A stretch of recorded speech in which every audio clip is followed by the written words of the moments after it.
अस्सलाम वालेकुम प्यारे बच्चों, मैं हूँ आपकी रिफत मैम। आज हम पढ़ेंगे क्लास 7th के हिस्ट्री का chapter tribes, nomads and settled communities.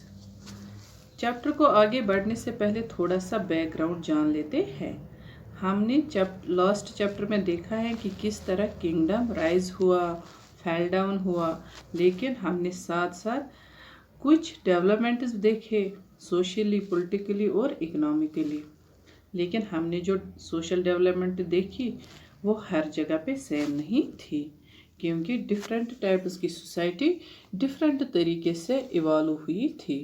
Societies को वर्नास में बांट दिया गया था। ब्राह्मण्स ने 4 ग्रुप्स में लोगों को डिवाइड किया था और तब जो रूलर्स थे उन्होंने भी ये एक्सेप्ट किया था।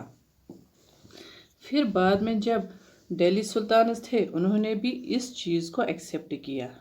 ये डिवीज़न जो रखा था रिचेस और पुअर्स के बीच में, हाई कास्ट और लो कास्ट के बीच में, वो ज़्यादा इंक्रीज होने लगा। लेकिन कुछ सोसाइटीज़ ऐसी थी जिन्होंने ब्राह्मण्स के रूल को एक्सेप्ट नहीं किया और लोगों को डिवाइड भी नहीं किया था। अमीर गरीब, हाई और लो बेसिस पे, और इन सोसाइटीज़ को ट्राइब्स कहा जाता था। जो ट्राइब्स के लोग थे वो यूनाइटेड रहते थे एक दूसरे के साथ और फैमिली रिलेशन होते थे उनके बीच में। कुछ लोग जिंदा रहने के लिए, खाने के लिए एग्रीकल्चर करते थे, हंटिंग करते थे, गैदरिंग करते थे या मवेशी पाल लेते थे।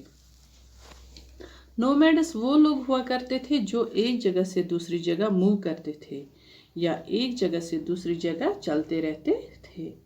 और यूजुअली जो ट्राइब्स हुआ करते थे वो हिल्स पे रहते थे, फॉरेस्ट्स में रहा करते थे और उन जगहों पे रहा करते थे जहाँ मुश्किल से पहुँचा जा सकता था। लेकिन वो सोसाइटीज़ जो ब्राह्मण्स का रूल फॉलो करते थे और जो ट्राइब्स थे वो उनका रूल फॉलो नहीं करते थे। ये दोनों एक दूसरे पे डिपेंड रहते थे क्योंकि इनकी नीड्स एक दूसरे की वजह से पूरी होती थी। अब हम बात करते हैं कि ट्राइब पीपल थे कौन। देखिए, ट्राइब पीपल का कोई रिटन रिकॉर्ड नहीं था और जो भी हमें इनके रिकॉर्ड्स मिलते हैं वो ऑरली मिलते हैं। मतलब कि एक जनरेशन से दूसरी जनरेशन, यानी कि हमको घर में अपने घर वाले पुराने ज़माने की बातें बताते हैं, तो ऐसे ही ट्राइब्स के बारे में लोग बातें एक दूसरे को बताते थे कि ऐसा हुआ करता था, वैसा हुआ करता था। इसीलिए हिस्टोरियंस ने बहुत कम इंफॉर्मेशन दी है इनके बारे में।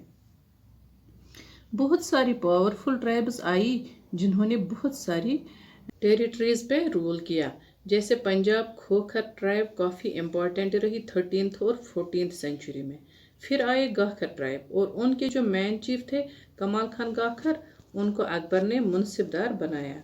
फिर मुल्तान और सिंध में आए लांगाज और ऑर्गनस, जिनको मुगल्स ने हरा दिया था। फिर आए बलोचीज जो एक पावरफुल ट्राइब थी जो आई थी नॉर्थ वेस्ट की तरफ। इन ट्राइब्स को बहुत सारे कबीलों में डिवाइड किया गया था जिनका अपना अपना चीफ होता था। वेस्ट हिमालय में गादीज के शेफर्ड्स रहा करते थे और नॉर्थ ईस्ट में नागाज, ओहुम्स वगैरह ट्राइब्स रहा करते थे। बिहार और झारखंड में चीरो चीफ ब्राह्मण्स इमर्ज हुए थे 12th सेंचुरी में। राजा मान सिंह जो अकबर का जनरल था उसने अटैक किया इन पे 1591 को। उनसे बहुत सारी चीज़ें ले ली थी लेकिन फिर भी वो डिप्रेस नहीं हुए थे।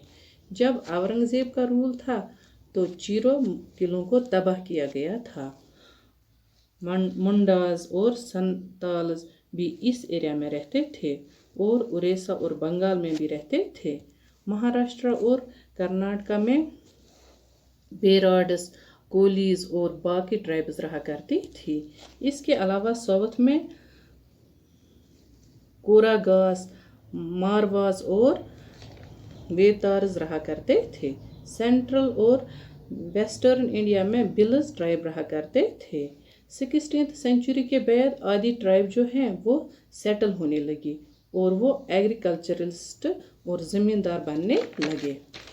लेकिन بل قبیلہ ہنٹرس اینڈ گیدرس ہی رہا۔ گونڈاز ٹرائب کو چھتیس گڑھ، مدھیہ پردیش، مہاراشٹر اور آندھرا پردیش میں دیکھا گیا۔ ڈیئر اسٹوڈنٹس، آج کے لیے اتنا ہی، باقی اگلے لیکچر میں۔ اللہ حافظ۔